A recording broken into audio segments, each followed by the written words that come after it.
കേരളത്തിൽ ആകെ മഴയാണ്, വെള്ളപ്പൊക്കമാണ്, ഉരുൾപൊട്ടലാണ്, മലയിടിച്ചിലാണ്, ഗതാഗത കുരുക്കാണ്.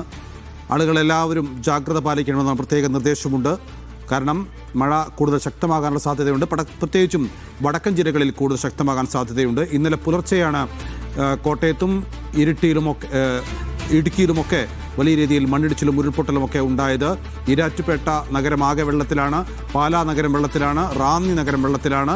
പലയിടത്തും ഇപ്പോഴും മണ്ണിടിച്ചിൽ ഭീഷണി നിലനിൽക്കുന്നുണ്ട്. വയനാട് ചുരത്തിൽ ഗതാഗതം നിയന്ത്രിച്ചിട്ടുണ്ട്. ചെറിയ വാഹനങ്ങൾ മാത്രമേ കടത്തിവിടുന്നുള്ളൂ. അത്യാവശ്യക്കാർ മാത്രം യാത്ര ചെയ്താൽ മതി എന്നുള്ള നിർദ്ദേശം അധികൃതർ നൽകുന്നുണ്ട്. പൂഞ്ഞാറിലാണ് ഏറ്റവും ദുഃഖകരമായ വാർത്ത ഇന്നുണ്ടായത്. അവിടെ ഉരുൾപൊട്ടി വീടിന് മുകളിലേക്ക് പാറയും കല്ലും മണ്ണുമൊക്കെ പതിച്ച് 2 പേരാണ് മരിച്ചത്. അമ്മയും മകനുമാണ് മരിച്ചത്.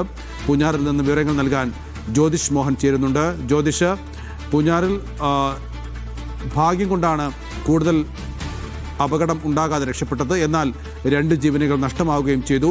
എന്താണ് നാട്ടുകാർ പറയുന്നത്? നേരത്തെയും ഉരുൾപൊട്ടൽ ഉള്ള ഒരു പ്രദേശമാണോ ഇവിടം? നൗഫൽ, അത്തരത്തിൽ നാട്ടുകാർ ചിലർ പറയുന്നുണ്ട് ഇതിനു മുമ്പും ഈ പ്രദേശത്ത് ഇത്തരത്തിൽ ഉരുൾപൊട്ടിയിട്ടുണ്ടെന്നുള്ളത്.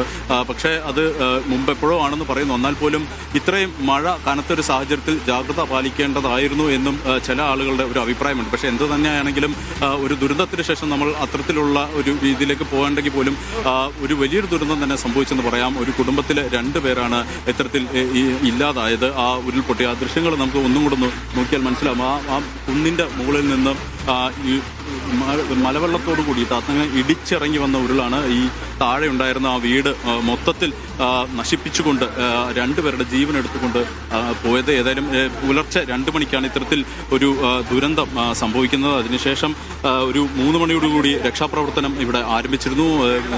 നീണ്ടു നിന്ന ഒരു ഒടുവിലാണ് 2 പേരുടെ മൃതദേഹം കണ്ടെത്താൻ സാധിച്ചത്. അതിൽ ആദ്യം തന്നെ ജോസഫൈൻ്റെ മൃതദേഹമാണ് ലഭിച്ചത്. 26 വയസ്സാണ് ജോസഫൈൻ.